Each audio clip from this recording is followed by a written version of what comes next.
In this particular video, we will look into the initial three types of epithelial tissues which were formed due to structural modification.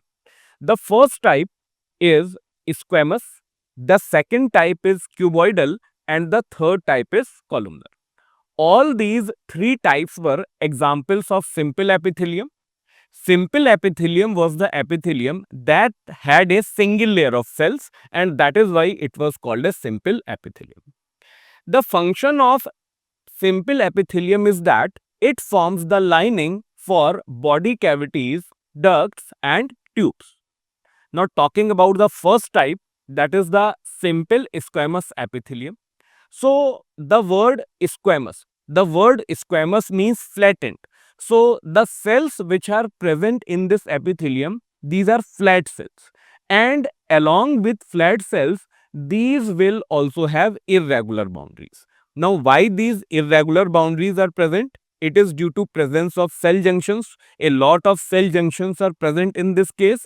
And actually, if we see these diagrams, then these membranes will be irregular, these will not be smooth. So, it is a characteristic of simple squamous epithelium. Talking about the function, it forms diffusion boundary. Examples of simple squamous epithelium: the inner lining of walls of blood vessels is formed of simple squamous epithelium. This particular case is called as endothelium. The wall of alveoli or air sacs, it is simple squamous epithelium. And the Bowman's capsule, the two walls of Bowman's capsule, outer wall as well as inner wall, both are examples of simple squamous epithelium. Moving to next epithelium, simple cuboidal epithelium.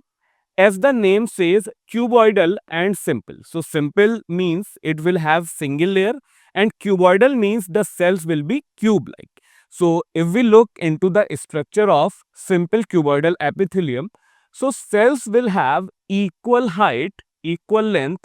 So, if these are cube-like cells, then obviously it will be an example of simple cuboidal epithelium.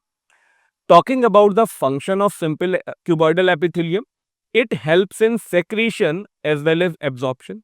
The examples of simple cuboidal epithelium: the ducts of glands are example of simple cuboidal epithelium.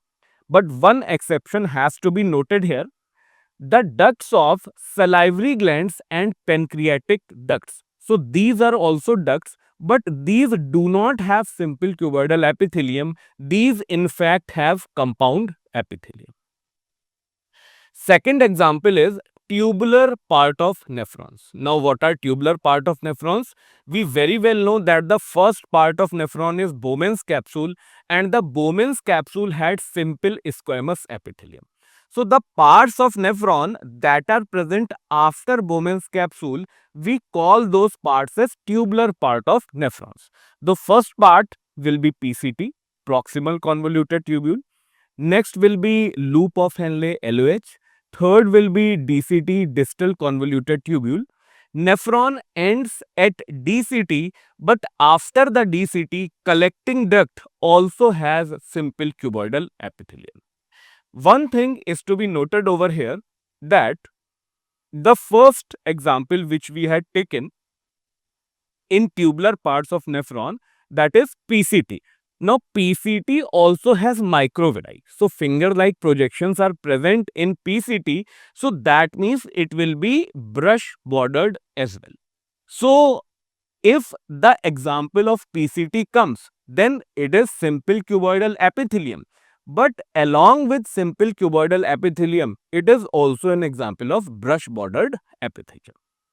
Now, moving to the third structural modification, that is simple columnar epithelium. So, the word columnar means column-like cells. Column-like cells means the cells will be tall and slender. It is simple, so obviously it will be a single layer. So, that is how simple columnar epithelium is formed.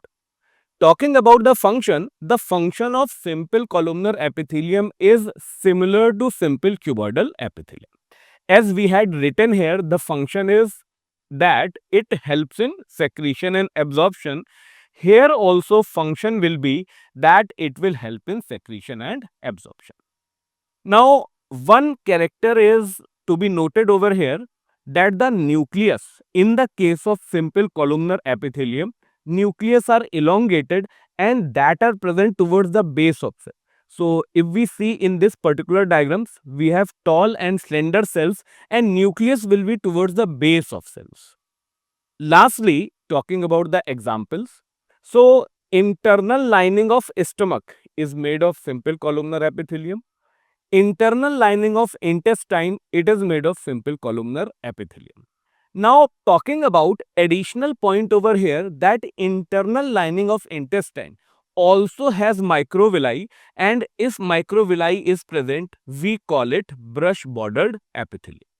So, here we have seen two examples of brush bordered epithelium. The first was PCT, which was simple cuboidal epithelium but brush bordered, and the second is internal lining of intestine, which was simple columnar epithelium but it was brush bordered.